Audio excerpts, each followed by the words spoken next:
Okay, good evening. Welcome to the Town of Eastchester Zoning Board of Appeals meeting for October.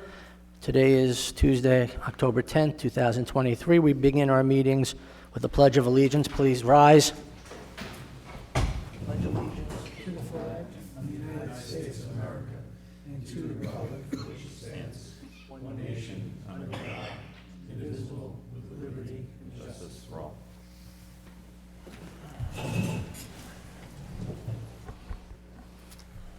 Okay, while we're getting settled in, I usually take this time to go over the ground rules, but before we do that, I'd like to take a minute and welcome our newest board member, Mr. Conway.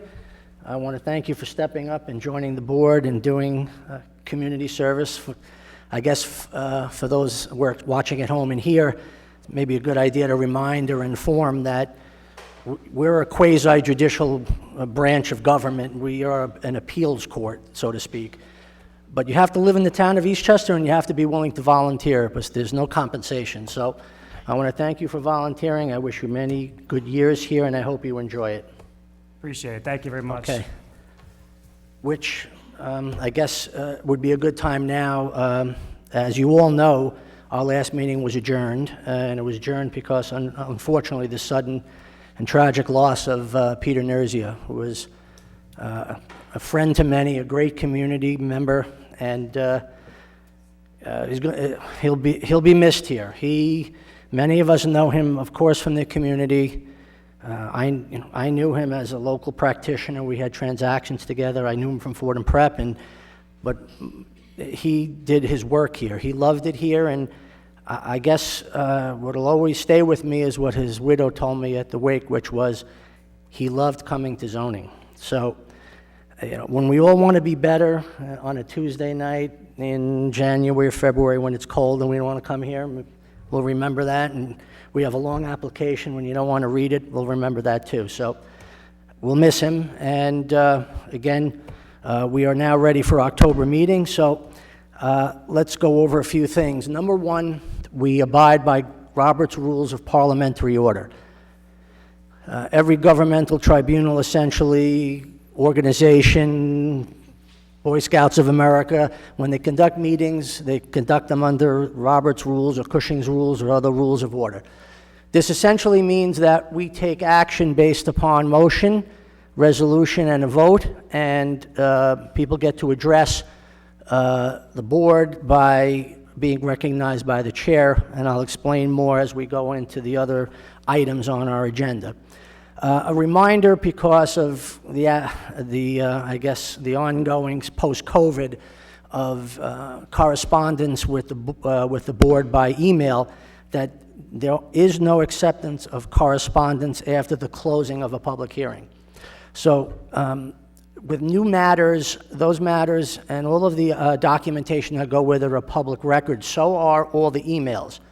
So once the public hearing is closed, those emails cannot be accepted. So if you're going to comment, it'll be up until the time the public hearing is closed. Also, at this point, before I call the roll, I'd like to make a motion to approve the minutes of the June 13, 2023 meeting, all except for Board Member DeMarco, who's not here, and Board Member William Conway. So for those present who were at that meeting, I can make a motion to approve. Is there a second? Second. Mr. Kalen, all in favor? Aye. Aye. Okay. I'm going to go through the calendar, and you let me know if you're ready to proceed. The first two items are on for resolution. They will be decided upon. One matter of old business is application 23-15 Sal's Market and Pizzeria. Ready to proceed? Okay. Items of new business. Number one is 31 Hathaway Road. Mr. Yanacito, ready to proceed? Okay. Number two on new business, 14 Arlington Road. Stachinelli, ready to proceed? Okay. 203 Beach Street. Ready to proceed? Okay. And 23-2837 Central Drive. Is the Yanacito ready to proceed? Okay. The application of White Plains Road has been adjourned on consent. Okay, so Just as a reminder, as we were talking about the rules of order, on the old business item, that matter is still open to the public, and the public hearing is still open. So I'll ask the applicant when they come up to synopsize what they've submitted and what the changes are to the application, and the public will be heard. On the new business items, for those who have not come before this board, your matters marked submitted. All of the documents are a public record, and in many instances, the board members have had an opportunity to view the site. In interest of brevity and expediency, we don't see a need for you to read the entire application. You could, we prefer you don't. It's not going to hurt your application, but it's not going to help. Well, I'll ask you to just briefly synopsize it. The board has an opportunity to ask questions. The public will more than likely have an opportunity to be heard on motion, and then the board will have an opportunity to question again with an applicant having a right to reply to any public commentary. So, having said that, let's go to, we'll keep this so far in roll call order. Let's go with application 23-15, that's Sal's Market and Pizza. Oh, excuse me. Before we do Sal's, I apologize. We're going to do the resolution calendar first, my fault. Item number 1, I'm making a motion to adopt and approve the resolution of application 23-2665 Hickory Hill Road. Is there a second? Second. Mr. Cahalan. To the vote, Mr. Cahalan. Yes. Mr. Miller. Yes. Mr. Conway. Yes. I vote yes. That application's been approved 4-0. I also make a motion to adopt a resolution approving application 23-21 Wilmot Pharmacy. Is there a second? Second. Mr. Cahalan. To the vote, Mr. Cahalan. All in favor? Good. Yeah. Mr. Yeah. Cahalan, vote. Yes, I will. Mr. vote Miller? yes. Yes. Mr. Conway? Yes. I vote yes. Application's been approved 4-0. Okay, sorry about that. Now, on to old business. This is 23-15 Sal's Market and Pizzeria.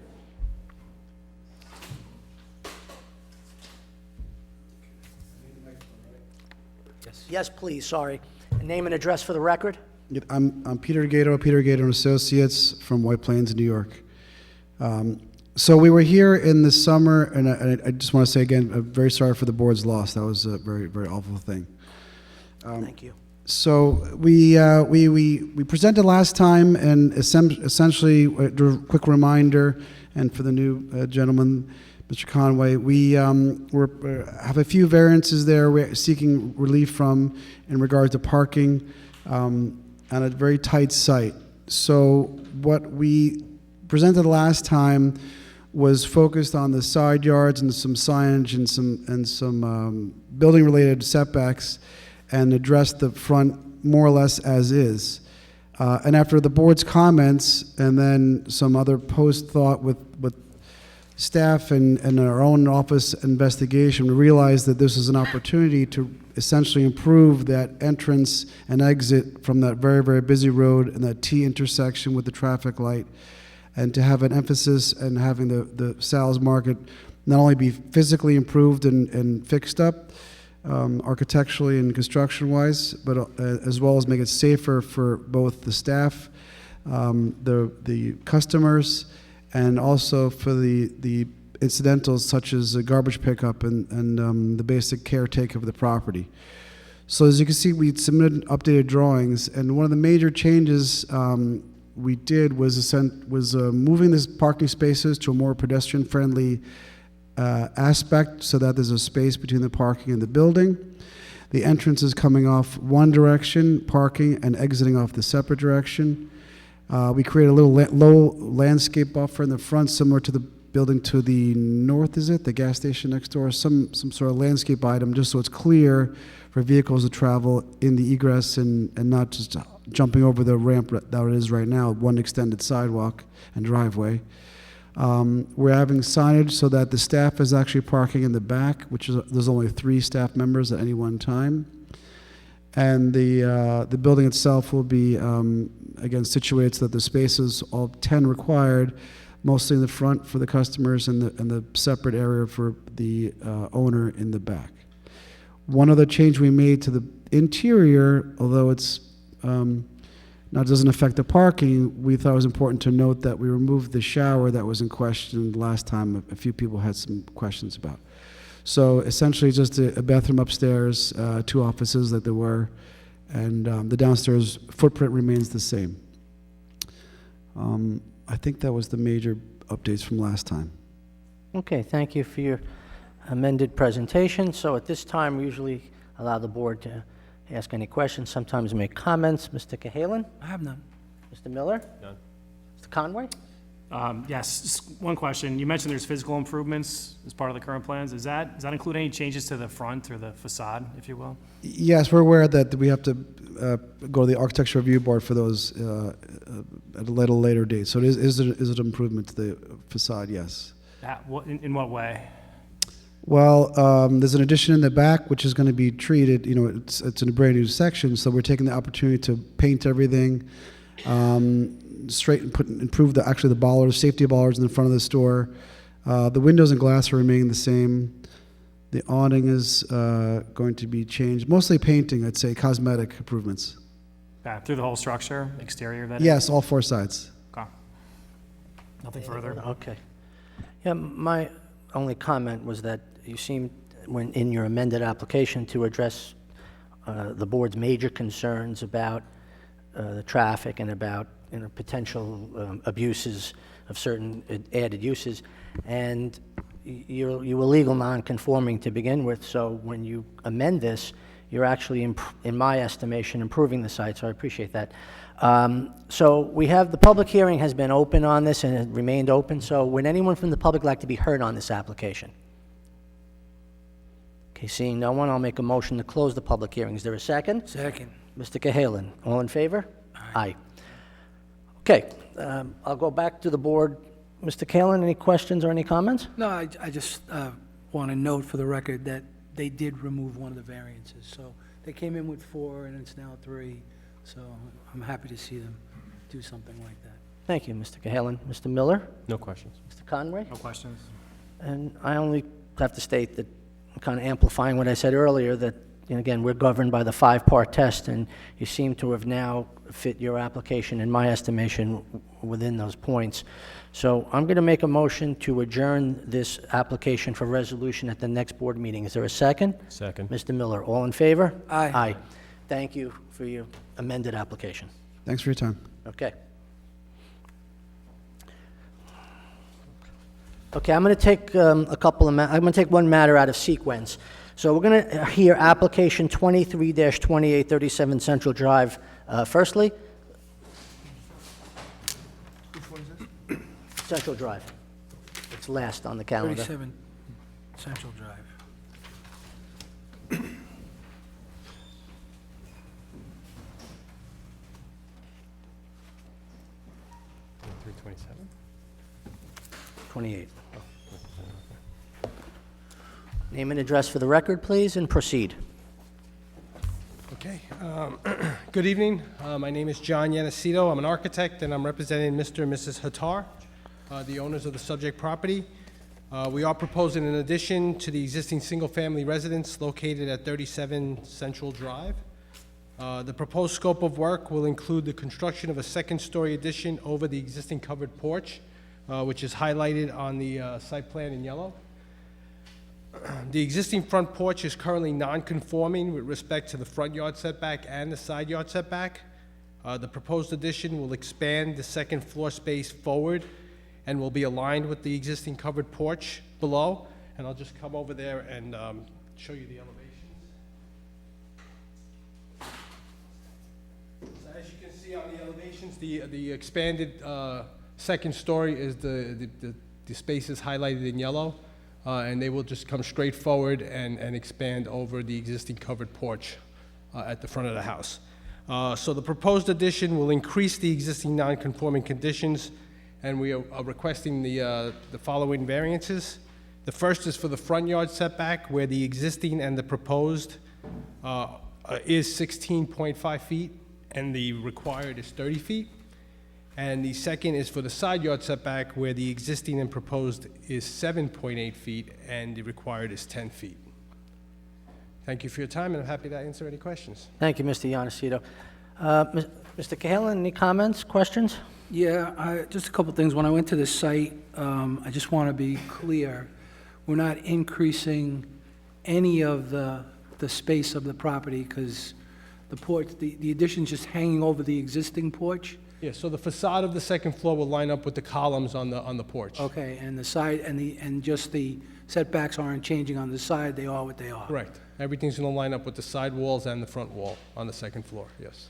I have no further questions. Thank you, Mr. Cahalan. Mr. Miller? No questions. Mr. Conway? No questions. I don't have anything at this time. I make a motion to open this matter to the public for public hearings. Is there a second? Second. Mr. Cahalan, all in favor? Aye. Would anyone from the public like to be heard on this application?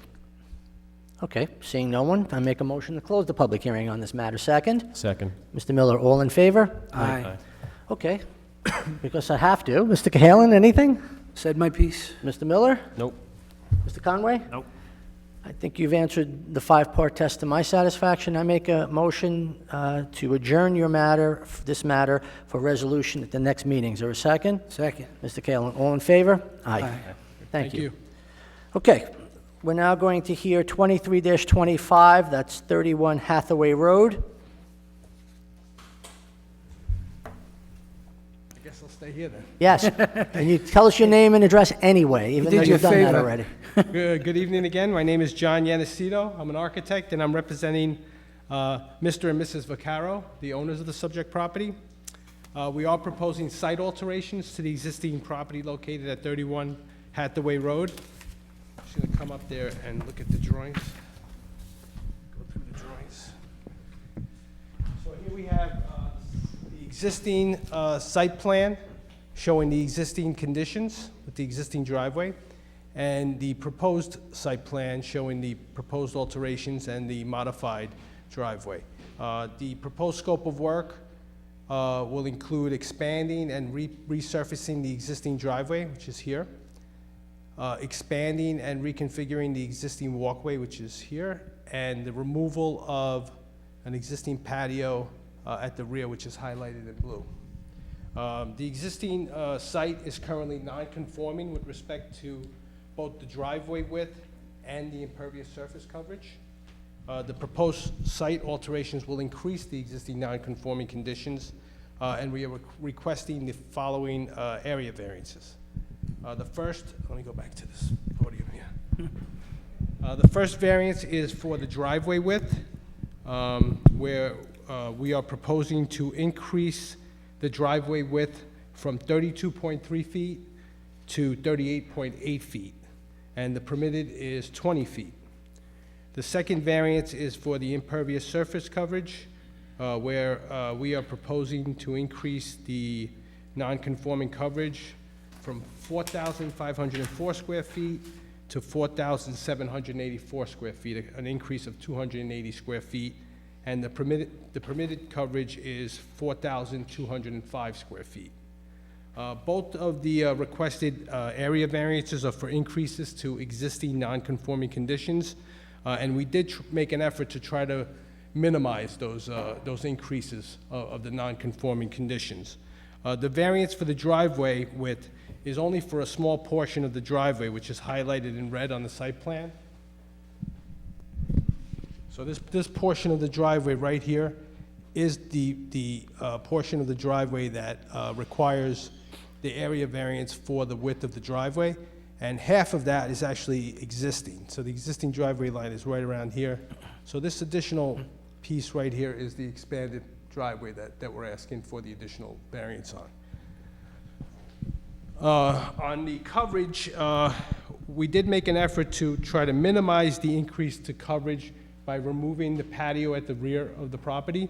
And we will also be installing a new driveway drain and dry wells in order to pick up to capture the runoff from both the existing and the proposed driveway surfaces. Okay, thank you for your Okay. time. I'm Answer any going to open it to the board, but I just, one question. Are there existing dry wells and drains in that area where you're So expanding now? currently, the driveway has no drainage. Okay, It was constructed many years ago, and it is currently non-conforming. So as part of this application, we will add a new driveway drain and new dry wells. Good. To not only cover the increased impervious surface, but the entire driveway. thank you, Mr. Yanacito. Okay, Mr. Cahalan, any questions, comments? Yeah, I mean, so the curb cut is going to remain at 20? I'm sorry? The curb of the driveway, is Curb that cut? still 20? Yes, the curb cut. The curb cut will be 22 feet, which conforms to the town code. Thought it was 20 feet at the town So code. the 20 feet is the driveway, but you're able to flare out the. Edges. The edge of the curb cut to 22 feet. So why do you need that much space in the driveway? Well, What I do they, think, I mean, I was out there yesterday, that driveway is huge as it is. You can fit 3 or 4 cars on it right now. So I'm not following why you need 19 extra feet, basically, in that particular area. yes, Well, if I may interrupt, Mr. Cahalan, I just want to be clear on something. What Mr. Cahalan was viewing, I believe, is what you're proposing.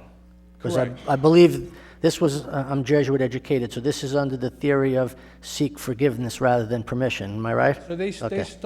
started construction on the resurfacing Right. and expansion of the driveway. And they were told, they received a notice of violation to file for a permit. And so when I went out there to look at the existing conditions, I let the owner know that we did need a like that variance now. in order to achieve what they were trying to do here. Right, I just wanted to clarify that because I want to be clear. We're looking at what will ultimately be approved if it's approved, right? Okay. That's the final, yeah. Right. So what's there now, yes. And I think what's there right now doesn't show the delineation of where the walkway starts and the driveway stops. But the walkway is there from the house door. Just a portion of it is. Some I know, of it is but not built I yet. mean, you know, my wife tells me I don't have any vision, but I could see where you're going to carry this to. I mean, so I'm still trying to understand why you need 38 feet in that particular area. Well, I think the owner and the landscape designer came up with this layout, and they wanted to marry the walkway and the driveway with this curve and this curbing, and this is the design that they came up with. It's a good punt, John, but That's the, it doesn't really answer my question, though. why do they need this wide driveway? I mean, In that particular area, most people that come here, they're looking for larger curb cuts. So if you're going to tell me they have a young family and there's 4 cars there, because up there, there's no parking on the street or limited parking on the street, right? So if you're telling me the family has 5 cars and they need to put them on the property, I could accept that. Well, But, you know, they if you do- tell me you they- want to put a tree there or a plant, I'm having a hard time with this. well, they do have multiple cars, so they do need space to park their cars, since they Okay, can't park in the but street in the wintertime. Right now, you could park 3 across, with what you're saying, almost. Well, 3 across in front of the garage, but then it does get narrow and conform. From I most of the, understand that. 85% of that driveway is conforming. But you're talking about a 20% ask, which is what, 93%? You're going up 19 feet on this thing. Yeah, but it's only for a small portion of the driveway. I understand, it's still a big ask, because the way I think about the town is, you ask, if we approve, then someone else is gonna ask for it. So I look at precedent.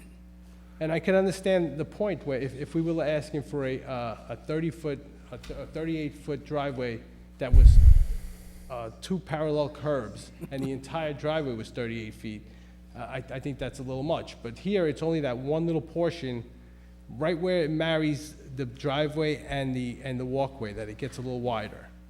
Okay, Anything further, Mr. Cahalan? I'm done. Mr. Miller? No. Mr. Conway? No.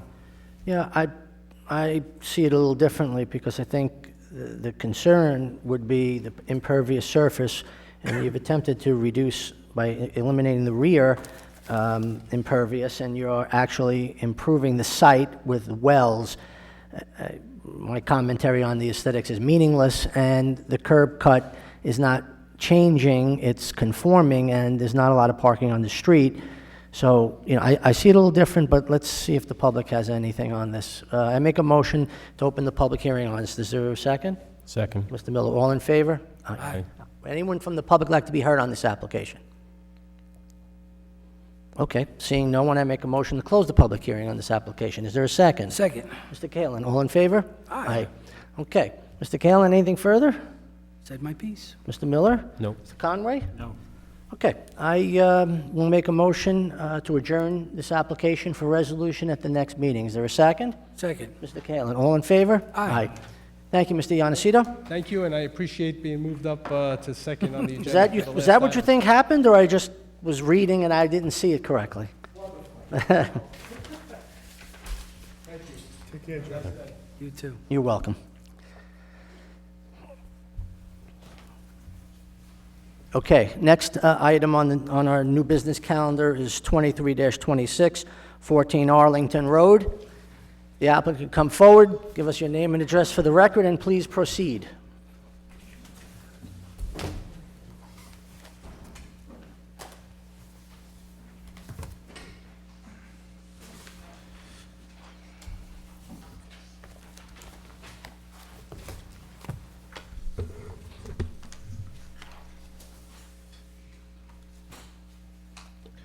Good evening, Mr. Chairman, members of the board. My name is Stephen Accinelli from Veneruso, Curto, Schwartz & Curto. It's good to see everyone.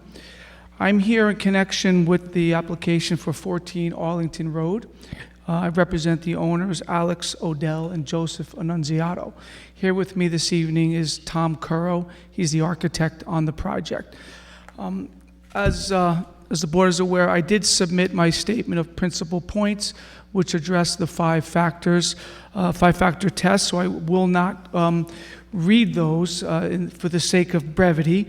In summary, this project involves a single-family dwelling that is going to be owner-occupied. The applicant proposes to make what I would consider relatively modest additions and improvements to the rear portions and the side portions of the structure, and also a front portico on the front side. The proposed work triggers the necessity of two area variances. One is for side yard setback, which is 12 feet required. The proposed is 10.7 feet, resulting in a deficiency of 1.3 feet. The second required area variance is for the front yard setback. The requirement is 30 feet. The proposed setback is 23, which is a deficiency of 7 feet. On that point, Mr. Chairman, members of the board, I would like to point out, and I know there was some discussions, I believe, with the building department.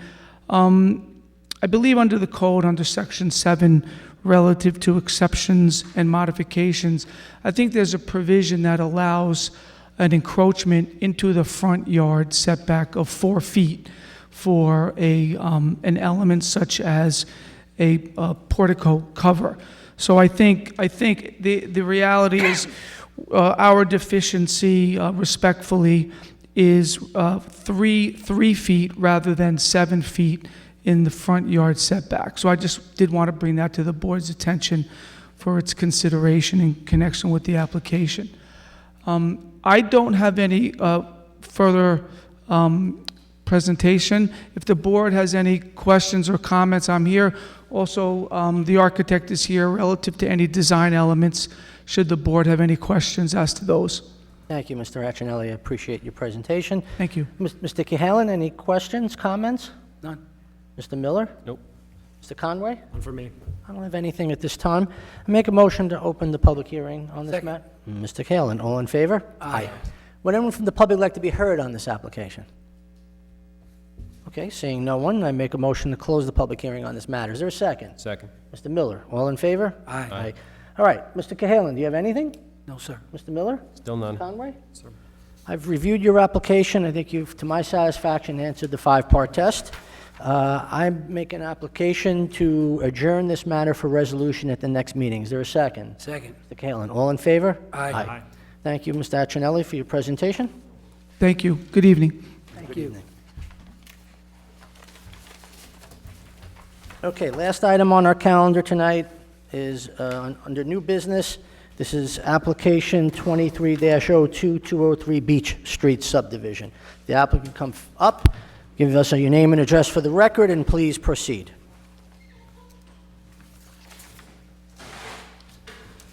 Good evening, Mr. Chairman. For the record, David Smith, Principal with Planning and Development Advisors, here on behalf of Baskin Cocoy and 4 of Lazen LLC. I'm actually going high-tech compared to the previous people, so I need to plug in, if that's okay, or if we... Of course. Okay. We don't mind.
I need one of my kids to help.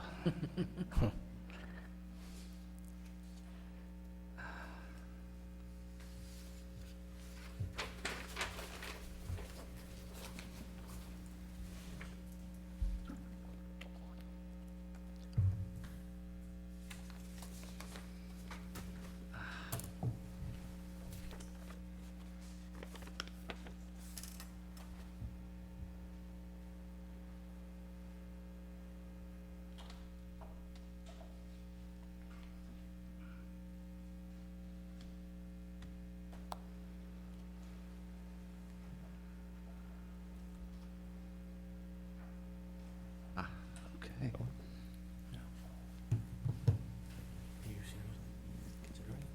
It's up on the screen. Okay, that's Okay. my, Is that the inside? if anybody could tell me where that is, that's the Peacock Room at Graceland. Okay. Elvis's. However, come on, just, God bless Elvis.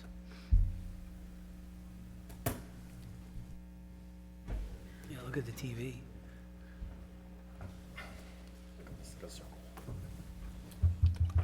Get somewhere.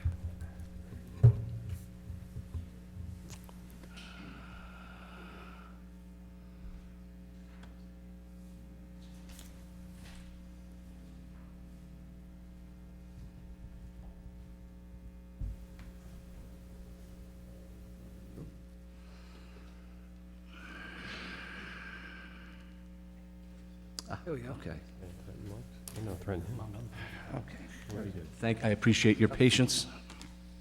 So the application tonight, 203 Beach Street, it calls for an 8-lot subdivision.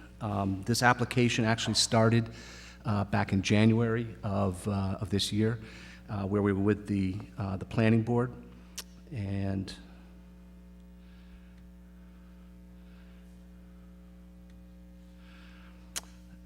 this is the project site outlined in black. Beach Street is located here on the south, and Highland Avenue is located to the north.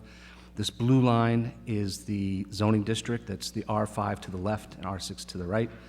And this red line here designates the school district boundary between Eastchester and Tuckahoe.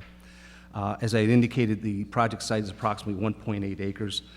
The applicant proposes to subdivide the property into 8 zoning compliant lots. 2 of the lots will have frontage on and exit off of onto Highland Avenue. 5 lots here will be accessed through a cul-de-sac designed to town standards, and 1 additional lot will have access off of Beach Street.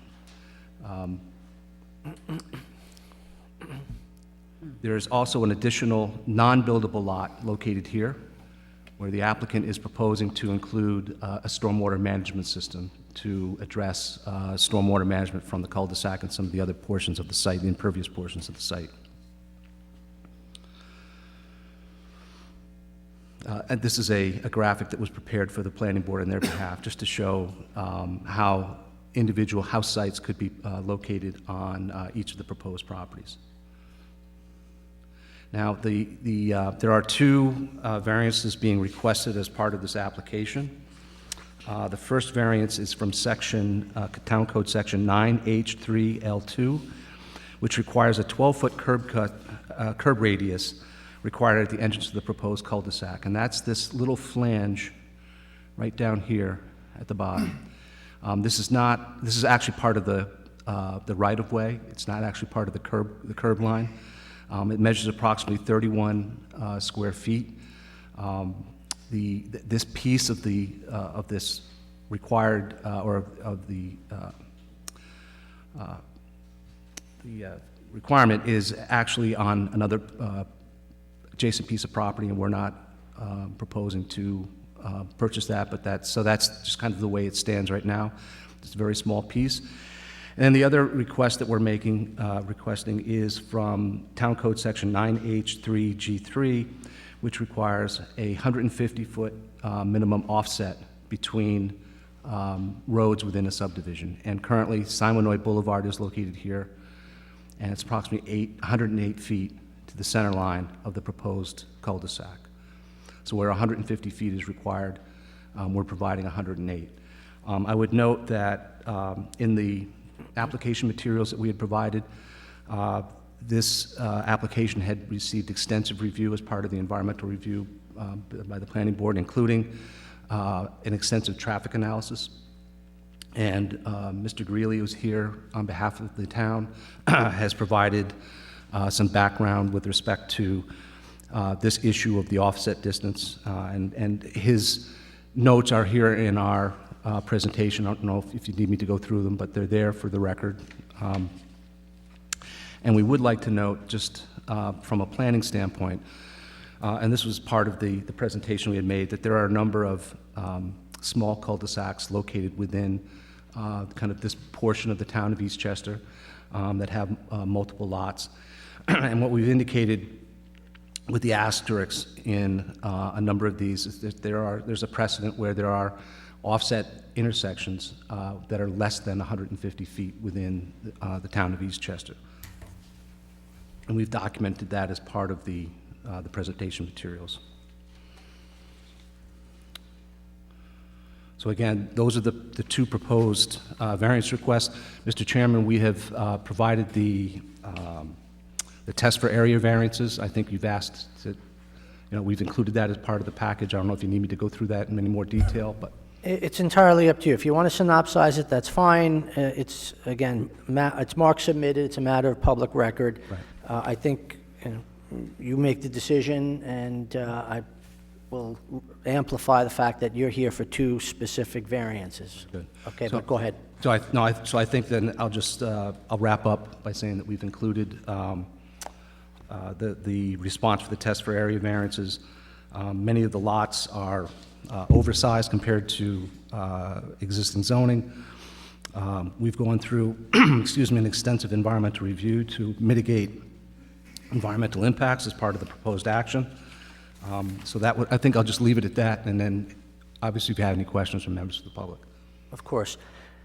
Because it's a extensive and complicated application, I think what we'll do is we'll open it to the board at this point for questions and comments. They won't be final. So, Mr. Cahalan, comments, questions? Yeah, I mean, it's one of those sites, until you go see it, you don't appreciate what 150 feet and 108 feet mean. You don't realize how narrow. I was up there for a good half hour yesterday. I got out of my car, I walked around, I almost got hit by another car. It's tight up there. So I understand the concern about the turning radius, for sure, because, it was not a really great day yesterday, but the neighborhood, there's a lot of people with dogs. They walk their dogs up there, for sure. That's really my concern is, how is it going to impact the rest of the neighborhood? Because it looks like from the diagram, two of the houses will have access from Highland, Correct? correct? And then the rest of them will come off of Beach, right? That's correct. So there's no way to get any access from Highland into the whole thing No, no, sir. without changing the lots, Correct. correct? Yeah. And just in response to that, that's because that was a question that's come up over and over about the street. Yeah, I'm sure I'm not the first Right. one. And so we did have an opportunity to meet with the service providers for the town of Eastchester. They, as part of the,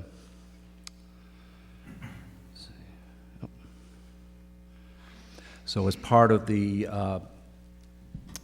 analysis, they suggested that there'd be no parking on the south side of Beach Street in order to allow for adequate access into the cul-de-sac. And essentially as part of, and again, Mr. Greeley can opine on this as well, but I think this part of the, looking at, and Mr. Herbert as well, because we all looked at this comprehensively, from a parking circulation standpoint, it probably makes sense to restrict or have the parking just on the north side of Beach Street. And in this scenario, existing conditions, you can get 19 parking spaces on the north side of Beach Street without this particular application. With this proposal with the cul-de-sac, You're eliminating 5 spaces on the north side, but you're creating 6 new parking spaces within the leg of the cul-de-sac. So you're actually increasing on-street parking by 1 space. So we think that we understand that it's tight in there, and that there are some traffic calming measures that can be employed, and that would be part of the subsequent process when we'd be working with the planning board. Okay, so, when I was looking around, I was wondering about, the obvious stuff. The 2 biggest vehicles in this town, a school bus and a fire engine, a truck. How do they get in? Can they get in, is my question. They can get in, and we've provided that as part of the plan set that was reviewed by the town, and including the fire department. Okay, because you say so, but it looks tight to me. One of the other things, Mr. Chairman, if I may. Yes, is, please. It was mentioned briefly, but one of the other things that was raised at the planning board level and questions from the public was, I believe that 2 of the homes in the proposed subdivision are Tuckahoe schools, and one of them, excuse me, and the remainder of them are zoned for Eastchester schools. So there would be the addition of Eastchester school buses coming in to the neighborhood to utilize the cul-de-sac, as well as the Tuckahoe School District buses. So that's something that you should be aware of. Thank you, Counselor, for that note. Okay, Mr. Cahalan? I'll stop there for now. Okay. Mr. Miller? Well, living in Bronxville Manor, I'm acutely aware of this particular area, and I'm going to be blatant about this. I have huge concerns about this application. I have huge concerns about giving you a variance where school buses are not going to fit. I mean, I drive that neighborhood during school hours. It's bad enough right now. You put additional factors in there, and you're going to have, I'm concerned with kids getting hit. I'm concerned with the traffic flow. I am concerned with parking, and the concept that we're going to put an additional spot on the cul-de-sac where the people who live in that neighborhood are going to park there, it's not going to happen. It's an illusionary statement. So, yeah, starting off the bat, you have a big hurdle with me to get me around that, the variance, your big variance. So I guess the question, or just let me clarify, you're concerned that a school bus or a fire truck couldn't access? I'm concerned that a kid's going to get hit because the width of, can you put it back up? And when you come around the beach and you come around the bend, I'm going to use Andrew Clark. He's not here. I'm going to use Andrew Clark's house as a measuring point for me. You come around that bend, there's a difficult sight zone. Cars come around there. Kids come out on bikes. It's not too far from the school. I have a huge concern. So you're going to have to convince me, and it's going to be a tough road to do. Okay, that fair enough. I do have Brian Dempsey, who is a traffic engineer, has long experience in Westchester County. He's working with us on this application, and I'll have him address some of the traffic concerns that you just raised, if that's okay, Mr. Chairman? Yes, please. Okay. Proceed. Good evening. For the record, Brian Dempsey. I'm a licensed professional engineer from the firm DTS Provident Design Engineering. We have done extensive traffic studies and analysis of this area. They've been reviewed by the town planner, by the town's traffic consultant. There was extensive counts, extensive studies, speed measurements, everything done. We met with the fire department, we met with the police department. The fire department was one of the ones who recommended no parking opposite the cul-de-sac on that south side. You actually, and was brought up during the planning board meeting, was the concern about a fire truck getting through. With eliminating parking on the one side and limiting it all to the north side of the road actually makes it much better for a fire engine or a school bus to get through that area. Because what happens now is you have cars staggered on each side, and so that's what causes a lot of confusion. The road is narrow, you get 20 feet of road approximately, and if you have a car parked on each side, there's only room for one vehicle to get through, and that's where the fire department has an issue or a school bus would have an issue. With cars only on the one side, it makes it much easier for a school bus or a fire engine to get through. Again, this was reviewed by the town's traffic consultant and documented in the various studies and reviews that were performed through the planning board. Okay, I just got to go with the human piece right here. How do we enforce nobody ever parks in that area? Well, the whole rest of the road from Rose, between Rose and Highland has parking only on one side. And then after Highway, again, it's parking on just the one side. I'm just skeptical that, you know, from time to time, and it's always the time that the fire truck or the school bus, somebody's just running into some neighbor and they decided to Well, park there. again, it'd be a better condition than it is today. So you have that issue today. So a member of the fire department drove the fire engine through there to show that there's issues with cars parked on both sides of the road. Because the road is not wide It's just enough. that I'm saying, you know, not everybody follows the rules. I mean, I know Well, you do and I that- do. that's- but- If I may, hold on. The That's- stenographer's not going to be able to get all of this down, so if we can avoid speaking over each other, please, proceed. That's an enforcement issue. Again, it's been discussed with the police. We've reviewed the accident history with the police there. There have not been many accidents. I saw that in the document. Let him continue, please. And that one of the things that the planning board asked us to look at was a always stop at the intersection of Beach and Rose, which the applicant's willing to do. We've also were asked to install a speed radar sign.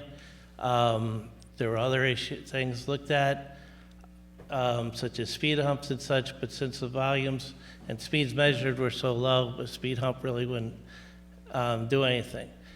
The issue, what you're saying with the cars on both sides of the street, yeah, and that was, as the town planner rode his bicycle through there. The problem is when people are having zigzagging back and forth because of the way the cars are parked on the street now. Mr. Cahalan, anything further? Like I said, we'll see what comes up. Okay. Well, Mr. Miller, who was a trial attorney by trade, was just stepped all over, so go ahead. Proceed. I'll just wait for comments from the town people. Okay, well, when we get to that, Mr. Conway? Yes, the neighbor that you're proposing this subdivision, I think, as I'm sure you know, has had flooding issues for a while now. So I just would like to hear more about the stormwater management system that you're proposing.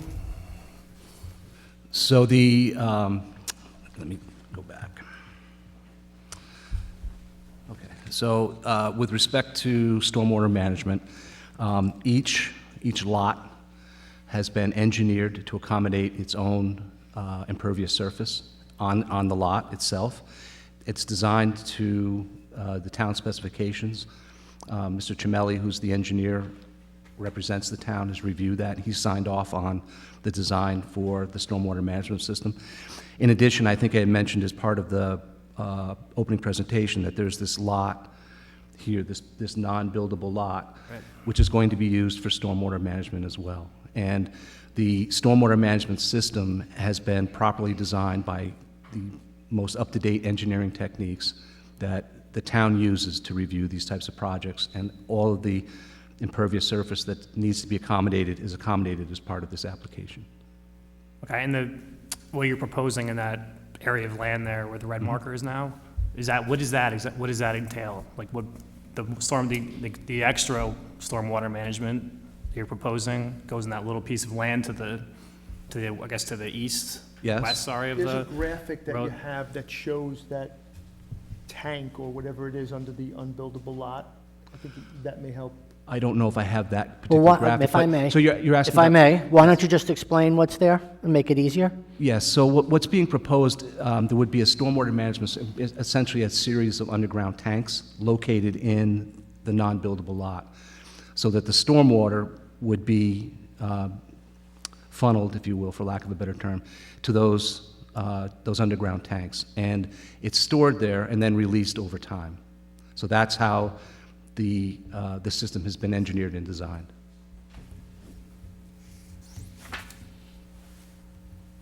Okay, I think that's all I have for now. Okay.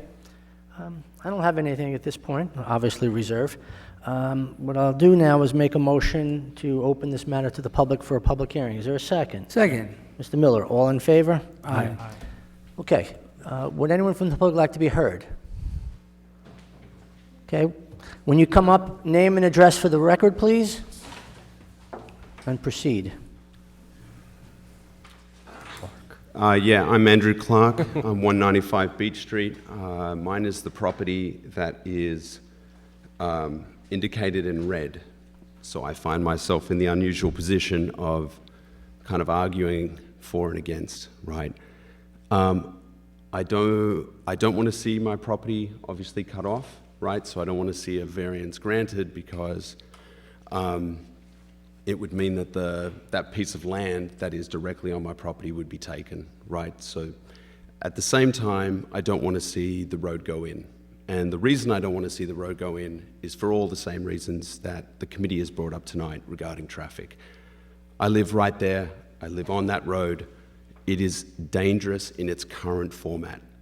For the planning board and for the zoning board to go forward with this application, and if it goes all the way, everybody on both boards should be held 100% responsible in the event that a child gets hit or something happens on that road. It is not a matter of if, it is a matter of when it occurs.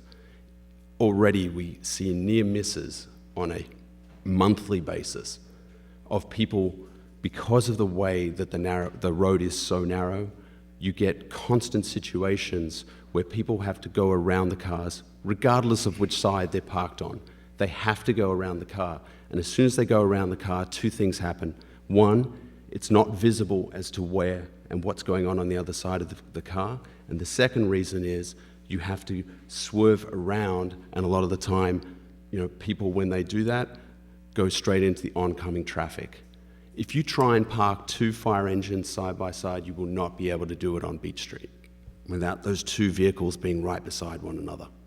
So I don't want to see a situation where our road that's already dangerous becomes even more dangerous. And in all due respect to you guys, you don't live there. You don't go there every day. You don't see what we see on a daily basis. You can count cars, you can look at it, you can say, oh, we're going to put more people, we're going to park another, on the north side there, what do you say, 19 spaces? If you could just address your comments. Sorry. So if you go and you put the number of cars that they're talking about on the north side, right, my property gets affected because when we back out, it's hard enough as it is to see oncoming vehicles. That will only become more difficult. When you put more cars on that side, you're also going to end up in a situation where as the cars are coming down, they're going to have even less options to pass one another, meaning that you're going to have two vehicles that are going to have to wait all the way at the end for the other cars to drive past before they'll have enough space to be able to proceed down past that section. It's going to get worse. And in addition to that, what we're going to have is we're going to have kids that are going to be going to two different school districts. Those kids are going to be coming out of that driveway, which means now you've got foot traffic going onto a road, and you've got cars on that same road. So think about that for a second. You've got kids coming out of there, and it's going to be kids, right? It's going to be young families in there. They're going to be coming back out onto Beach Street, and if a car comes down and now you've got even more vehicles on that road, that kid has got to negotiate. There are no sidewalks. So that kid's going to be walking up the center of the road, just like we do when we walk our dogs. So when you walk up that road, there's nowhere for you to go except to either stand on somebody else's property, let the car pass, and then step back on the street. And that's what's going to happen with the kids if they have to come out of there to catch the bus. And also when they're playing. I'm just saying, right now, it is already a dangerous situation. We already see near misses every single day. And now we're going to put more traffic onto that same situation. That to me is, it doesn't make a lot of sense, I'll be honest. So I'm not against development. Don't get me wrong. I'm not here to say, oh, not in my backyard. And believe me, it's in my backyard. I'm not here to say not in my backyard. I'm here to say appropriate and sensible development of that area makes sense.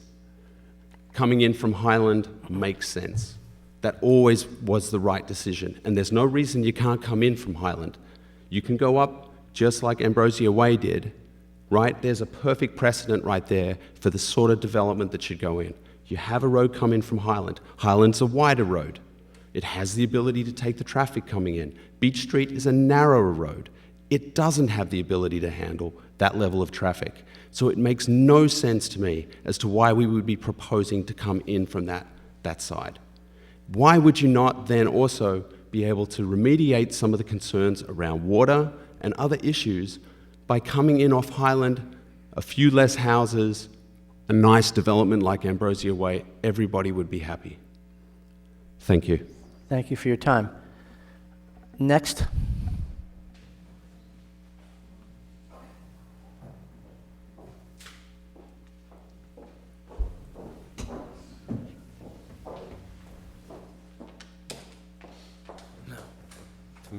Good evening, Rose Brescia, 205 Beach Street.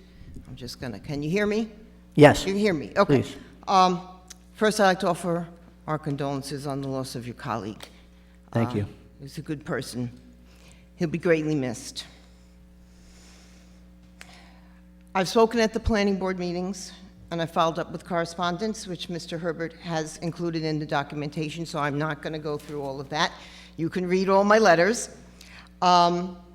I think the two things that I wanted to talk about, we did discuss a little bit, the curb radius and the intersection deficit.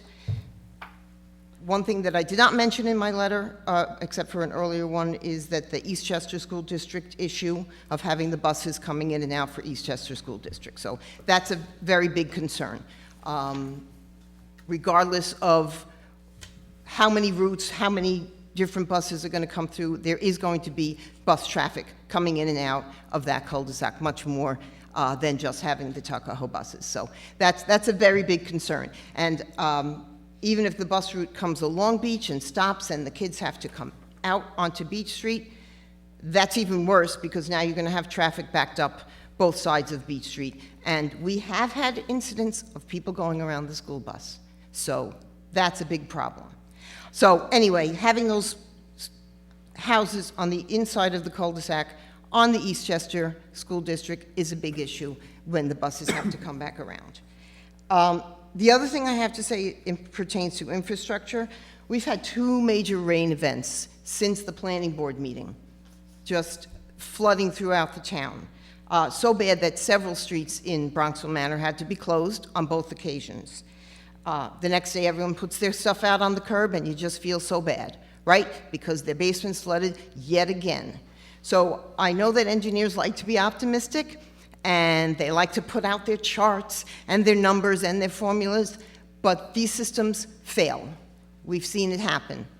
I don't know why we persist in doing that. I find it best in most things in life is to plan for the worst and hope for the best.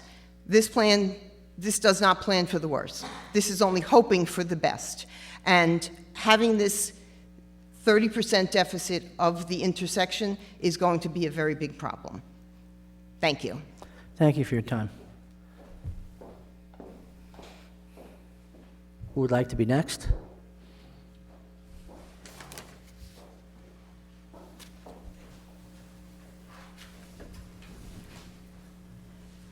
Hi, Matthew Berenson, 190 Beach Street. Yeah, I'd just like to reiterate some of the things that were already shared.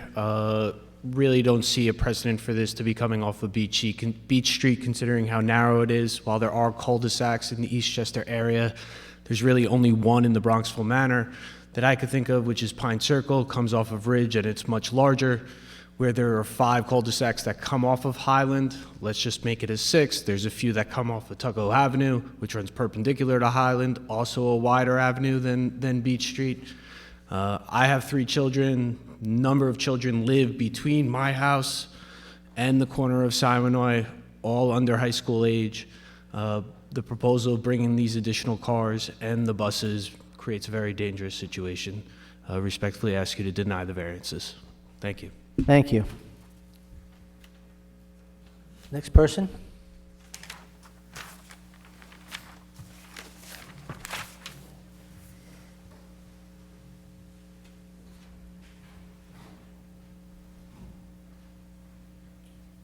Richard Slavenko, 200 Beach Street, which is directly across from where the proposed cul-de-sac would be.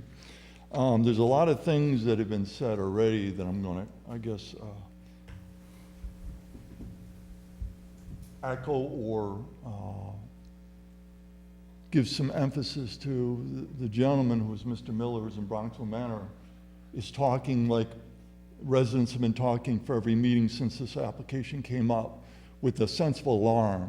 We all know, who are regular to this area, who have been around, been there 10 years, how many near misses we see, how many times we tell kids get off of there, or we actually are sitting there ourselves knowing they come out of here or they come out of there because we're so familiar with the area and how tricky it is to navigate. And it's tricky because of it's on an incline. It is actually going down. That flooding action that happens down on Highland is because there's a downslope starting about 195. So there's not even an even line of visibility. And that comes to something I'll speak a little bit more about with the flooding issue that was just touched on by Rose.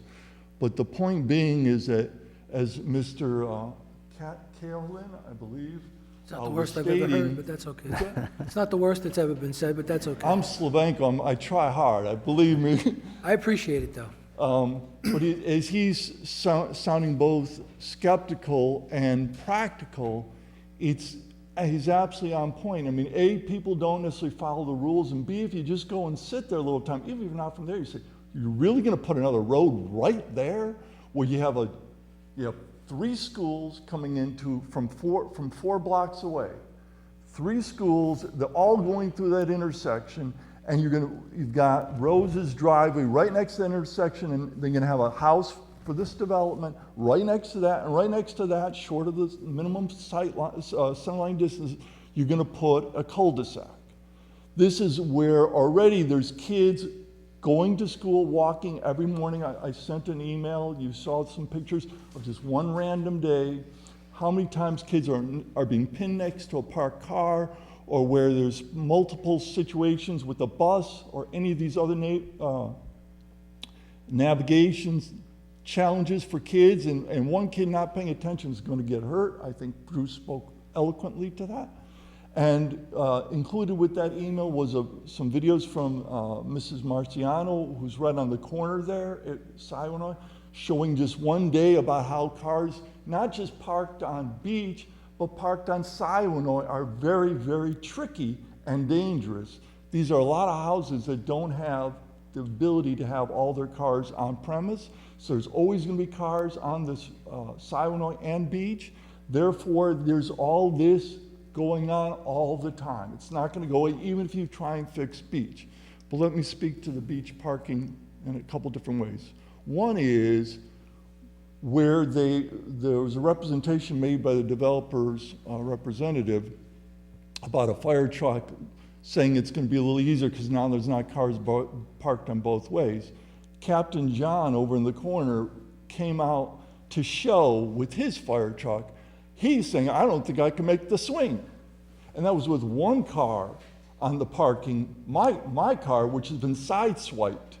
The mirror's knocked off twice because it's so navigable.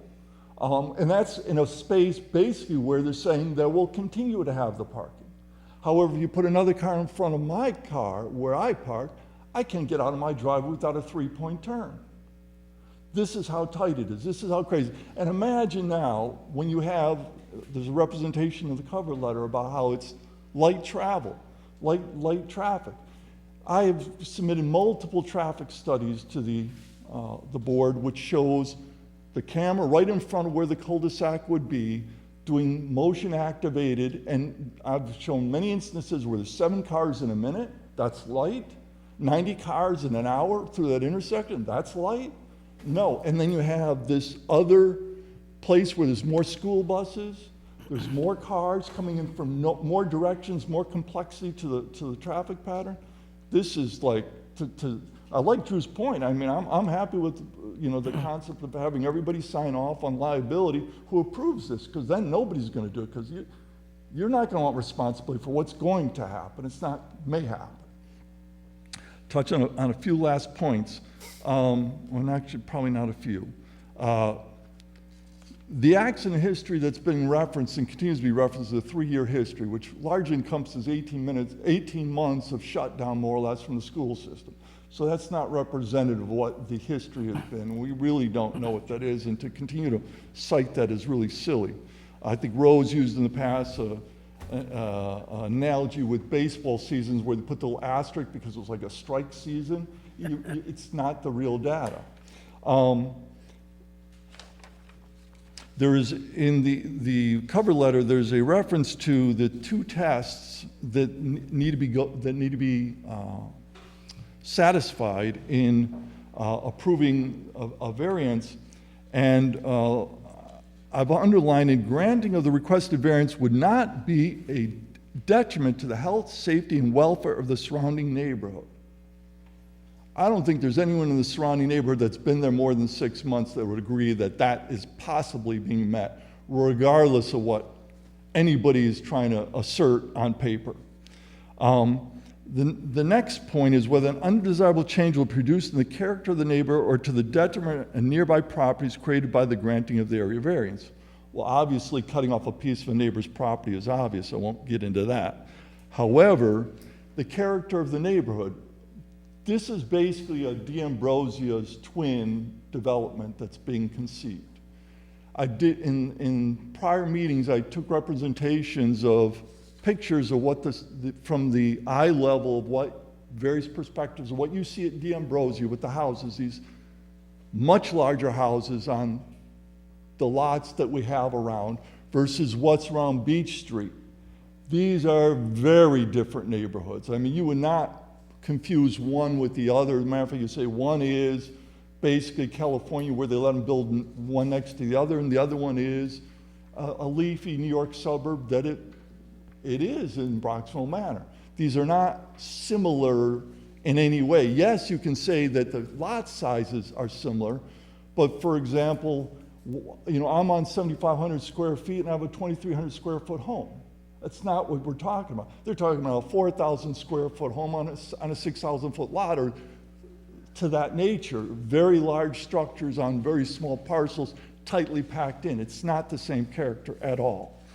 On top of which, changing the character of the neighborhood, starting to put all these parking signs on people's property, which kids will have to navigate around when they're trying to dodge the traffic that will now be there. Plus, you know, the speed bumps, all the painting, the signs, the radar, all these calming measures, which are great for the zoning boards, but have nothing to do with reality. If you live there, you're not going to believe that the 17-year-old really cares about that. They don't. They're going to still blow off all the stop signs like they do now. So the character of the neighborhood is not in keeping in any way. The next test was talking about whether the benefits sought by the applicant can be achieved by some method feasible the applicant to pursue other than an area variance. I mean, it's already been stated many, many times. I'll state it once more. Put the street on Highland where it belongs. I understand you get less economic benefit by stuffing the lot with more expensive homes because it's part of Bronxville Manor and you get 1 or 2 more houses. But that doesn't inure to the benefit of the new homeowners or the city or the people who may be in harm's way they don't need to be. It doesn't make any sense. And then the next point, 3 on the letter, is whether the requested area variance is substantial. And I'll say that's a relative term when you're talking about a 22-foot wide road, which Beach is. Siwanoy similar, with 3 schools going on in between there with a downslope, and you're going to reduce the intersection distance by roughly 1/3. That is very, very substantial. Not some, rounding error.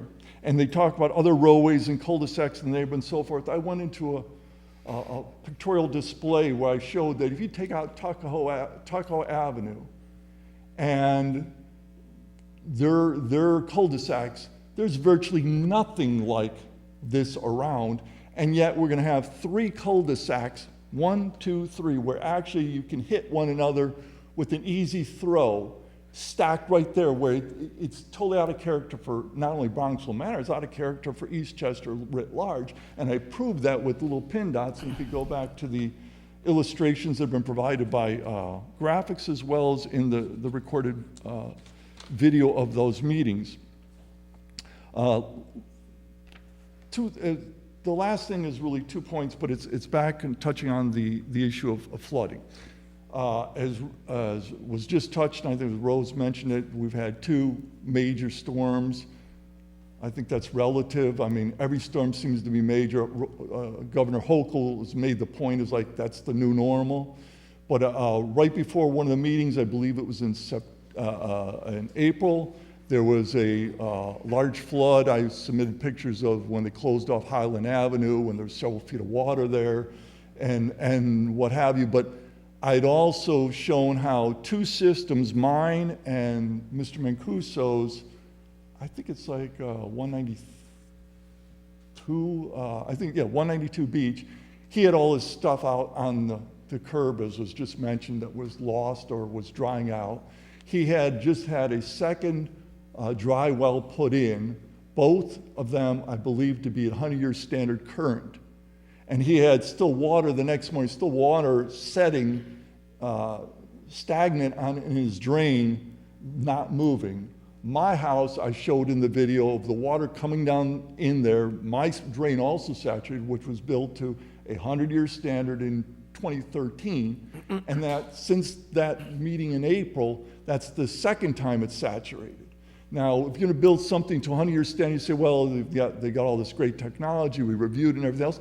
I think they did that for D'Ambrosio too. But Ms. Mancuso has video, which was provided to the board, the planning board, showing the road of D'Ambrosio flooded in several inches of water on that April date. So when you're covering surfaces, there are problems. Even, the velocity of the water is so intense, it's not even grabbing the water that it may be able to store if it could. And many neighbors have come up here and provided testimony saying that they've never had water flows like they have now downstream going down Highland that has resulted since D'Ambrosio in particular. But I'll leave it at that. I mean, I could go on and I've already gone on enough. Thank you. Thank you for your time. So before we continue with the public, I'd like to ask a question of the applicant. Just having reviewed this, one of the first things that jumped out at me, and listening to the commentary of the public, specifically on the 5-part test, is that you had made a comment earlier about, this has come up several times about Highland. It hasn't come up several times for the board. This is the first time we're hearing this. Why wasn't Highland considered an ingress and egress access for a multi-home subdivision that would be ordinarily and otherwise as of right? So it's my understanding that the applicant's engineer had reviewed this multiple times, and again, they could make this project work with an access coming off of Beach Street. Right, but I'm asking the specific question about as of right versus coming before the board for a variance. Well, we believe that this is as of right.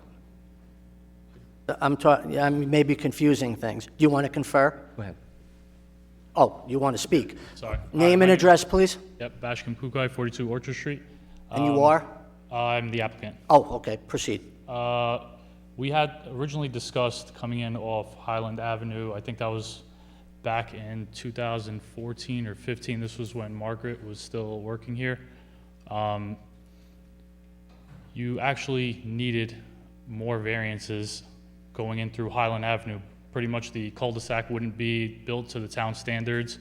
You would need a longer cul-de-sac. May I interrupt you? Yep. The variances are really, I went into that earlier about us being a quasi-judicial appellate board, and there's no telling what variances because we wouldn't know unless you are asking for something beyond what's as of right. So my question is specific to ingress and egress from Highland. Why wouldn't that be an available option here?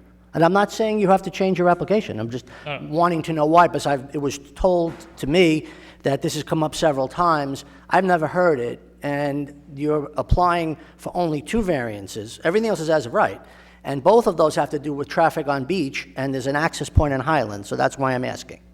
Correct. If you come in through Highland Avenue, the cul-de-sac would have to be elongated. It wouldn't meet town standards, so you'd need a variance for that. And then I also believe you would need variances for multiple lots. I mean, we can provide the initial sketches and the variances required as well. We have those. We've sent those to the town, I believe, previously during the planning board application.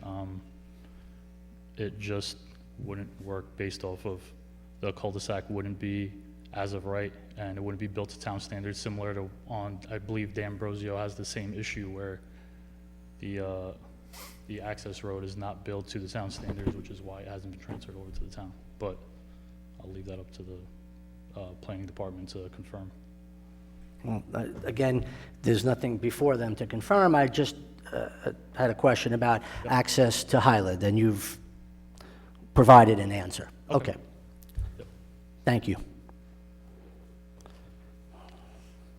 Is there anything else? At this time, no. I do want to make a couple of comments. Firstly, I always give the public broad latitude in their commentary.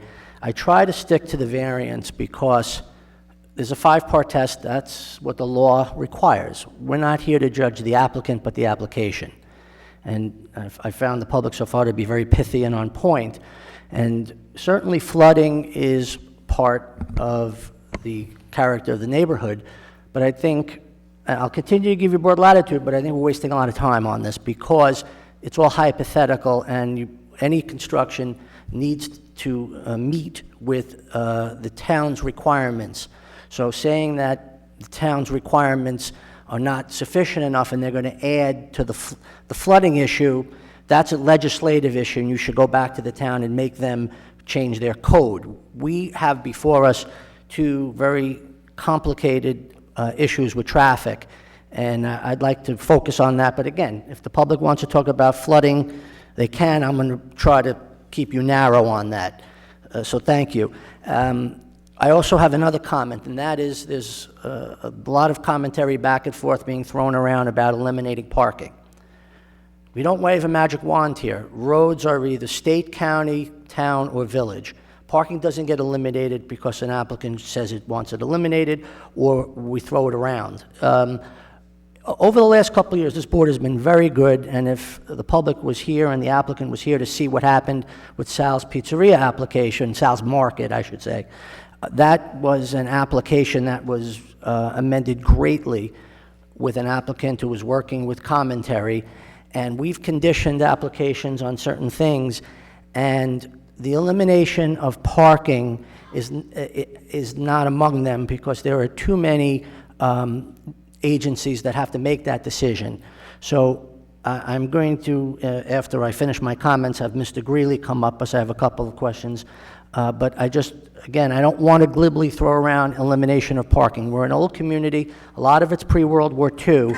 Parking is at a premium in many areas, and you're bringing in a mouse to get rid of an elephant, and you're going to have to bring in other animals to solve the problem. So I'm thinking that if that is going to be part of an amended application, we should know more about it and feasibility before we start throwing around the idea of parking spaces disappearing. So thank you for your time. Mr. Greeley, if I may have a minute of your time.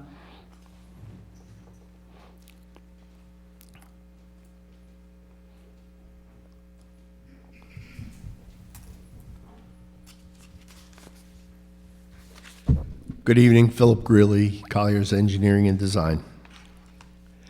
So just a little background in terms of the review, and I'll kind of start in reverse. The question of access to Highland, that was apparently decided before we got involved. That was one of our first questions, was there a possibility of access to Highland?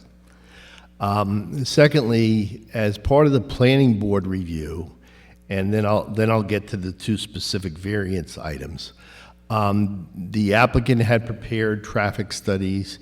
The public had commented on it. We had reviewed those studies. We had comments. There were certain mitigation measures that were identified. As you know, that neighborhood, there's no sidewalks. The Beach Street is narrow. There were certain things that were identified that we felt could be improved.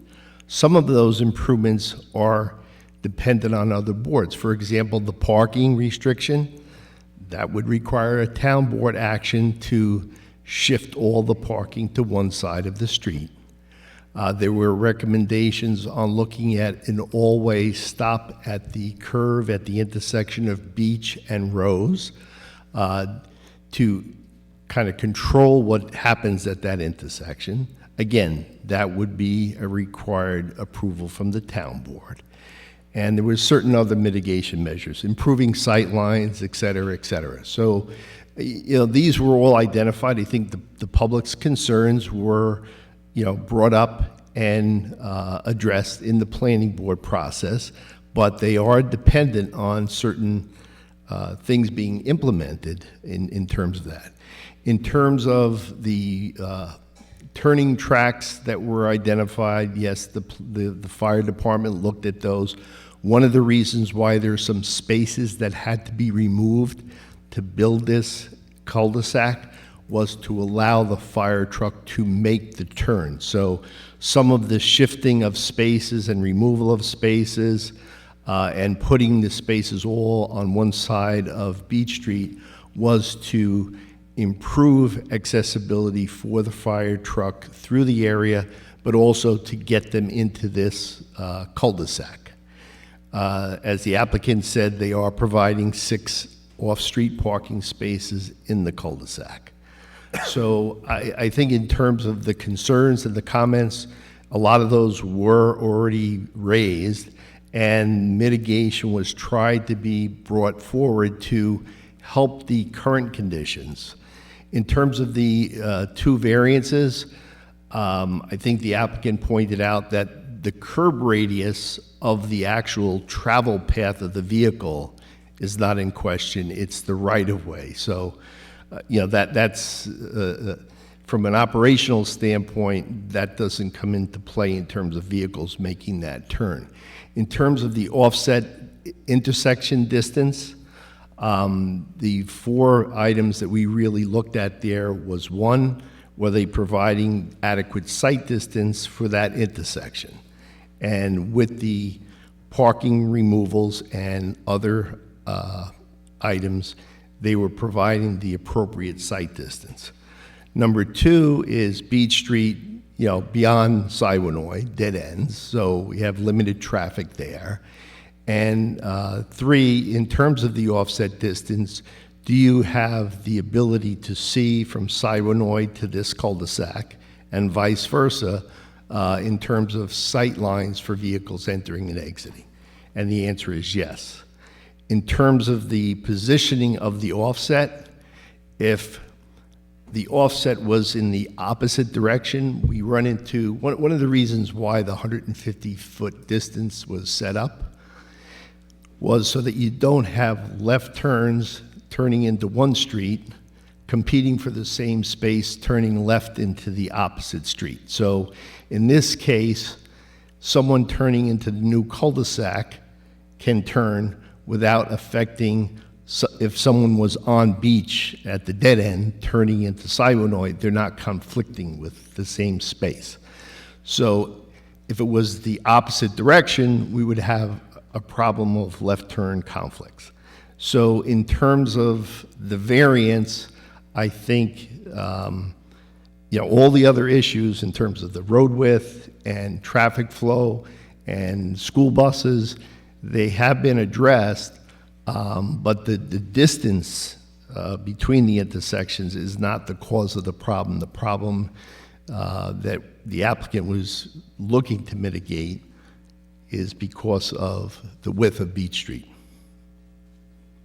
Okay. And it requires other actions by the town board. If the things that they identified as mitigation, if the town board said no to it, then they can't implement their mitigation. Thank you, Mr. Greeley. I'm going to ask you hold on for a moment and see if any of the board members have a question, because you're not here every meeting. And Mr. Cahalan, you have any questions, or Mr. Greeley? Just the statement, I agree with him. You gotta have there's a lot of moving parts to make this happen. not just the 2 variances that they're asking. Well, that was precisely why I held the public hearing on this. It's open, it's not going to be closed, but my point is that we're building a lot of commentary on things we're surmising, and that's why I opened up my question and why I stopped the public at this point, because I wanted to make sure that, since we're talking about beach, that Highland wasn't an option, and apparently it's not. Not because it's not, but because it's the applicant's decision. And again, every person in the town of Eastchester, every property owner, has a right to come before us, and they have, even when they're denied, they have a right to renew, and they have legal rights. So I'm not saying that you can't make your application. What I'm saying is that, like we've done with many other applicants, we're trying to work with the applicant. So anyway, that finishes my commentary on Highland. On the traffic, I'm going to let the public continue, but I don't want to build a house of cards when we're talking about suppositions that may never happen. So I'm going to, if you don't mind, Mr. Greeley, I ask you to stay a little later. Unlike other boards, we don't stay till midnight. This will not be too much longer. But I want you to be present for the commentary, because we may be asking you to look at other things. Absolutely. And as usual, I thank you for your time, and you're pithy and to the point. Thank you. Okay. So, next, hold on, I'm sorry, Mr. Greeley. Mr. Miller has a question. I'm sorry, I should have asked you. Let's assume Yes. the following hypothetical. The applicant is essentially saying that they're going to try and remove they're going to try and remove parking from one side of the street. Correct. Let's assume that doesn't happen because whichever agency in this town says that's not going to happen. Right? So now you've got cars parked on both sides of the streets legally. We have now a fire truck and a bus coming down. Can they get through? Based on what the applicant presented, for the fire truck to get through there, the parking would have to be on one side of the street. Okay, so under my hypothetical, if the cars remain on both sides of the streets, fire truck's not getting through, bus is not getting through, correct? Similar to the way it is today, yeah. Let's take it one step further. 2 buses come to opposite directions down the street. Can they get through? Same situation. Okay. Bus comes down the street, 2 kids on the bikes come down the street in the opposite direction. In your opinion, does that now create a potential dangerous situation for the kids on the street, on the bikes? The situation is what's there today is going to continue, yes. In your opinion, would that constitute a potentially dangerous condition for the children driving down? Kids on bicycles in the street, always create a potential condition, okay? There are no sidewalks in this area. And in terms of the proposal that they have was to improve the situation so that visibility-wise, drivers, both bicycle drivers and vehicles, can see oncoming vehicles or bicycles. That was the proposal. But that's premised on removing parking on one side. Okay. Correct. Okay, so we're making a big leap of faith that somebody in this town is going to allow parking to be removed from one side of the street, because I'm getting the sense that people in this room are not going to actually be happy about that if you start removing sides of the streets that they can no longer park on. Yeah. So in terms of just, I mean, you know the neighborhood, so the other portion of Beach between Rose and Highland, there is parking only on one side of the street. So I think their proposal wasn't off the wall in terms of what happens in the area, and that was being done to try to improve the situation in that area. I have a question. Anything Okay, further? I got one more. Okay. Only a trial lawyer can continue. Only Let's a trial keep guy. this scenario that I've got in front of you. Okay. Cars stay where they are. We got a bus coming down the street. We got kids on the bikes. Now we add to that scenario additional traffic coming out of the cul-de-sac. So now we've just added an additional factor in there. Do we increase the potential for the kids to get hurt? Do we make the situation more dangerous? So the increase in traffic from the 5 or 6 total that would be accessing there would increase traffic by, I think the peak time, and one of the neighbors indicated, there's as many as 90 vehicles going through that area today.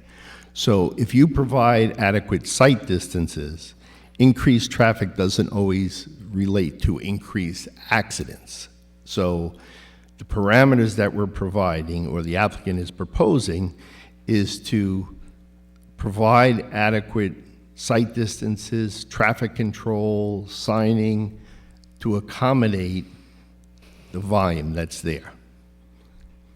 So we're making a bit of a Herculean stretch here to remove the cars, to put additional signage in there, to put speed bumps in there.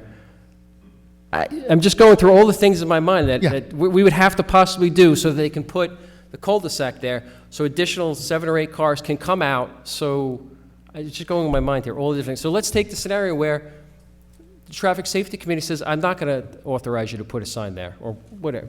Okay, Yep. So now we got a factor we're taking out, so now it becomes less of the next. Then we say the speed bumps. Let's face it, nobody wants a speed bump or a hump in their neighborhood, especially with kids in that neighborhood. I'm sorry. So I think Flying down the the street. speed humps were dismissed because the issue wasn't so much speeding based on the observations there.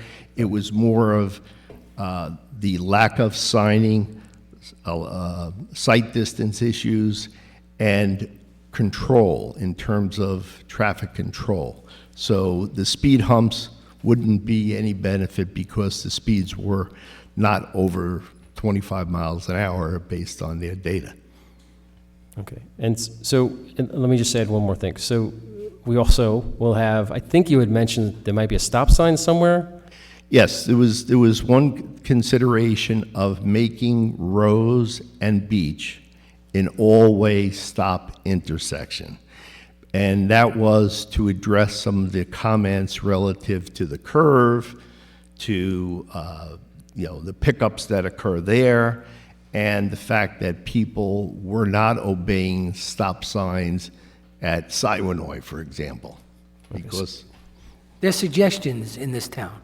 Yeah. So Stop signs is a One at a suggestion. time, please. So another factor, suppose we can't get, because we know what it's like to get a stop sign in this town of Eastchester is not easy to get a stop sign. You've got different agencies come in, sometimes you got the state comes in, so you can't get the stop sign. So now that's possibly 3 things that they would need that are going to be extremely difficult to get. I think we can agree some of those are going to be extremely difficult to get. yeah.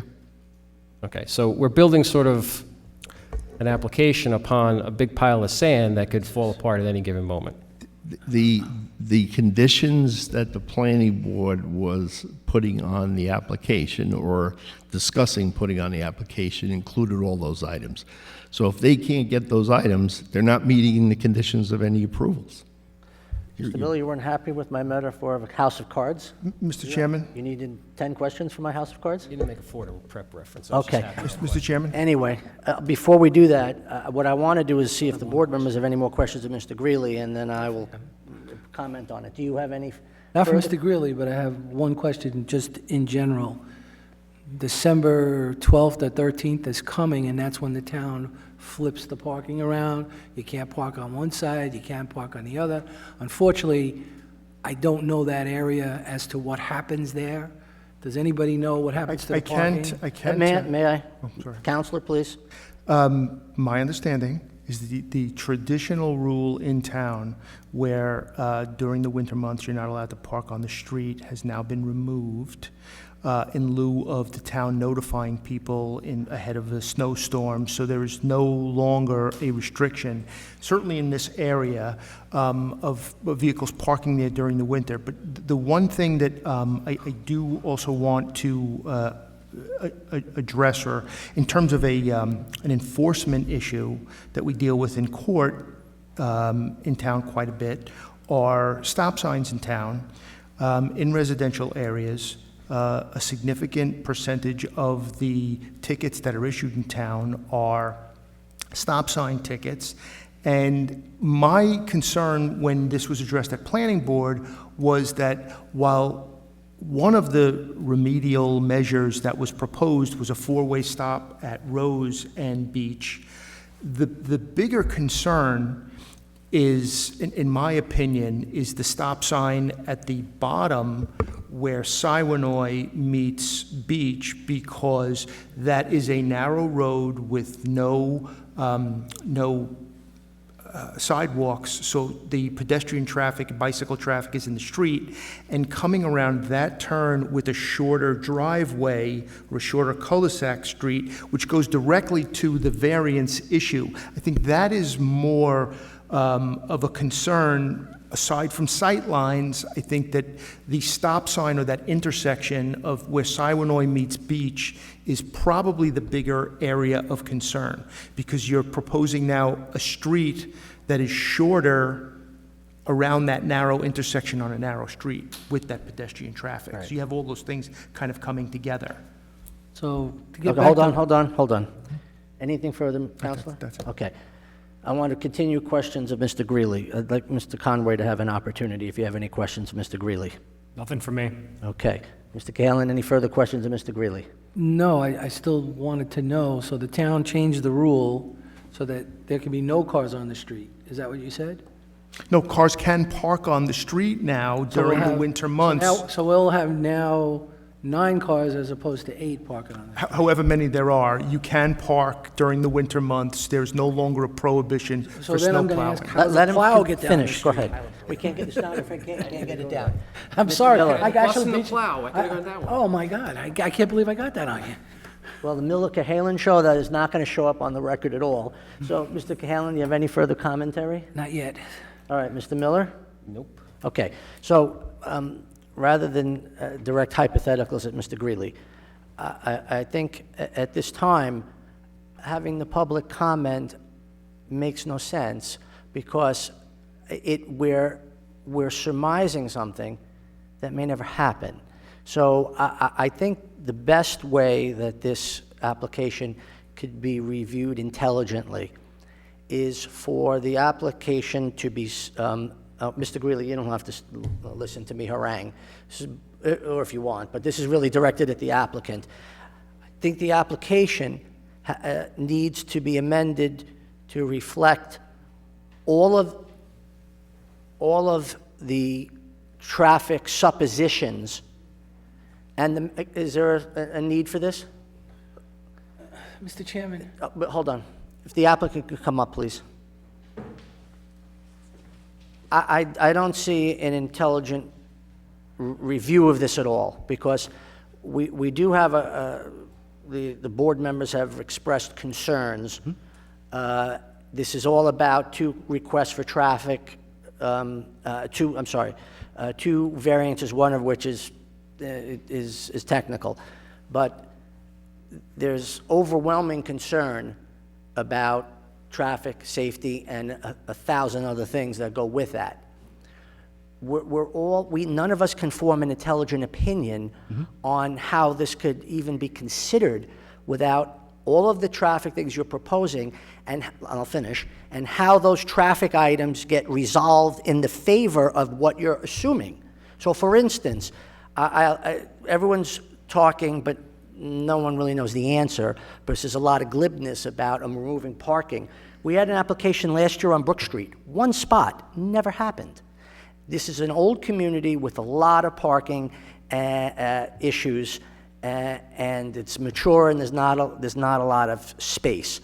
So I guess what I'm suggesting is that the application identify all of those items and what needs to be done to have those items all approved.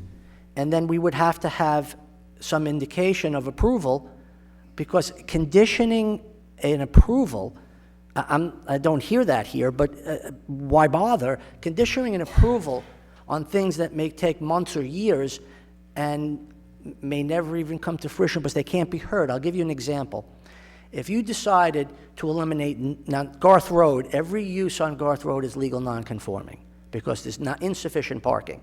If you decide that you want to eliminate 7 spots on Garth Road and you're going to put an outdoor patio, that has to be reviewed, and the elimination of those spots have to be heard by the town, and that is not something that can just be requested, and we have no authority to even hear that. So anyway, tell me your thoughts on what I'm proposing. Mr. Chairman, just to kind of back up a little bit, all of the comments that you've raised tonight. The concerns you've raised about safety and circulation, the planning board discussed as part of the environmental review. And we had specific presentations. My presentation that I made tonight was really focused just on those two variances and how this project relates to that. We can certainly come back and make a comprehensive presentation relative to traffic. Mr. Dempsey is here. He's made that presentation to the planning board. That's how they made their environmental findings. So we would be happy to do that in more detail. So that way you're But having... if I may, I don't know if that's addressing my concern. You can put in hypotheticals about what can be done, but I think the manner in which those hypotheticals get Yes, we approved or understand. disapproved, we need to know. Because again, it's a waste of time and the board's time to listen to applications that are based on suppositions. This is very rare. We don't get a lot of applications before us. They're not concrete, and when they are, for instance, someone's building a deck, there's an issue of the character of the neighborhood and a detriment to the community. There's a proposal put in 10-foot arborvitaes, and it's conditioned on their installation and maintenance, and that's the end of it. Here, that's not possible with this current application. Mr. Chairman? Hold on. Mr. Then Chairman, I'll have you, Mr. we Cahalan. mentioned the character of the neighborhood. Again, I think in our documentation that we submitted, these are single-family homes, right next to single-family homes. Well, I'm not suggesting there's something wrong with the homes. Those homes are as of right. What I'm saying, I gave you an example about a approval of an application with a condition. A simple condition, install arborvitaes. What we're saying here is that we could say widen Beach Street and make it a 4-lane highway each way. We don't have authority to do that, and I think we're wasting a lot of the board's time on suppositions, and that's why we're saying a stop sign here. No one knows to this point what is being proposed for traffic. Mr. Cahalan, you have a comment or a question? Well, yeah, I do. I mean, and that's the traffic, of course, is a concern, but we still have two humongous variances in front of us that we can deal with. Besides the traffic issue, our job is to interpret the law of the town zoning code. And the zoning code is very clear about what our job is supposed to do. We have two humongous variances in front of us. And to Mr. Miller's point, as the discussion has gone on, I'm becoming on his side, whereas I don't know if I could agree that I could approve a variance of this size, just based upon the variance. Mr. Cahalan? Hold on. Oh, okay. Counsel, go ahead. I was just going to say that I think what the chairman is saying, and again, he's quite eloquent, and I don't want to speak for him, but I think what he's saying is that if we're talking about a condition that the applicant has control over, that is something that we could require them to do, and they could do it in order to grant the variance. But if the condition is based upon the action of town or the county or some other authority, then you really even can't address the variance, because any conditions you oppose may be granted or may not be granted, if that's what you're saying. Precisely. Okay. And that's- either way, we would have no basis to make that decision. We would have zero basis to make that decision. So you are, and your comments are on the record, and they're on point as it relates to the 5-part test, and there's nothing arbitrary or capricious in what you're saying. I understand, and it's well-reasoned, as is Mr. Miller. My point is that I couldn't even venture an opinion. I have no idea what is being proposed before us, because as far as the traffic is concerned, yes, I've read the application. Yes, I'm concerned about just about every aspect of it, sight lines, the narrowness, the parking, but an applicant has the right to be heard, except he's speaking German and I'm listening in French, because I have no idea what you're talking about, because those things are suppositions, and I can't assume they're going to happen. So if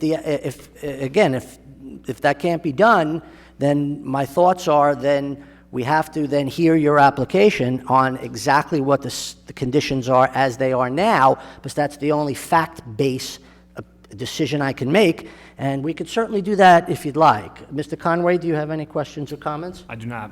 Okay. So, it's to the applicant. Would you have any interest in amending your application and telling us exactly what traffic changes are going to be made and how they're going to be implemented? Yes, we can work on that, yes. Okay. Yeah, and I think the important thing is we've reached out to the town. Again, I mentioned we reached out to the service providers, and they had made suggestions about where parking should be located. And again, part of this is helping to better organize this part of the neighborhood from a traffic standpoint. Right. So, yes, we will be happy to identify those conditions. Okay. And again, the head, Mr. Herbert, Building and Planning is available. We've had many complicated applications, like the mobile station in Bronxville Manor and other things. And even with those complexities, there was no guessing as to what's going to happen. Look, I have, of course, major concerns about fire trucks and furniture delivery and all the things that we're not even discussing. But to give the public something intelligent to comment on and to give me a reasonable basis to make an informed decision, this application is not, it's not possible. This is just based on suppositions. So I think what I'm going to do, not I think I'm what I'm going to do, it's Robert's rules. I'm going to make a motion to adjourn the application and leave the public hearing open for supplementation. That supplementation will then be, of course, a part of the public record, and at that point, we would ask the applicant to explain it, or I'll ask our traffic experts to be here, and the public will have the continuing right to be heard. Is there a second to my motion? Wait a second, can I lob a hand grenade in here for a second? Of course. Please do. Why not? All right, obviously, part of the test is, part of this test and the factors we have to consider is if you can do this a different way. I'm not understanding why you can't come in off of Highland. That's their choice. Well, No, hold no, on, no, hold no, on, no. hold on. He said, the Guys, applicant please said, with the crosstalk. The stenographer's not going to get this. Sure they will. So go ahead, Mr. Miller. the applicant indicated that there was something precluding him from doing it. So I'm trying to get in my mind, what's precluding you from doing it? I mean, it's going to be a Herculean task for you to get this application in its current form because we've already discussed all the different things you have to try and hypothesize about. So what is preventing you from coming in from Highland? Well, that would be Heard from the the applicant, not the Is traffic the applicant expert. just choosing not to do it because he's got 10 more hurdles and to come in this way? Chairman, Or can is it we an respond to economic that? issue? Please respond. Can we respond to that as part of our next submission? Please, respond. As part of our next submission? Next, okay. I thought you wanted to reply to that, because, again, I stopped the entire proceeding, and gave the applicant an opportunity to explain why he didn't come off of Highland. And like a lot of the application, I don't understand the answer to that. But I can't force an applicant. Correct. You could apply to any way you like, and you could apply every month. We have an obligation to hear it, but we also have an obligation to be thorough and not just be pushed over and bulldozed by some summary comment. So, I still have no idea why you wouldn't come off of Highland, but it's your right. We're past that issue. I have no idea what traffic is going to be proposed and how it'll be done. I'm giving you an opportunity.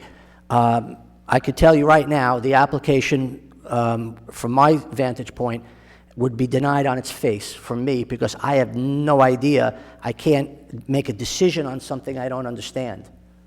Understood. Okay? Understood. Okay. So I'll renew my motion to adjourn, to supplement the application and leave the public hearing open. Is there a second?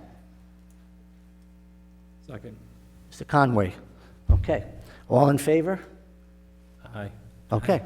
So the matter's been adjourned, and just to flesh it out, the applicant is going to supplement the application to explain every item that pertains to the two variances, although the one is more of a technical, we're really talking about the major part of this, and for us to know what has to be done. You'll do that in conjunction with Mr. Herbert, so that the board and the public will know what we're dealing with, and then we can continue in reviewing your application. Thank you. Okay, thank you. Okay, I make a motion to adjourn tonight's meeting to November. Is there a second? I'll second that. Mr. Cahalan, all in favor? Aye.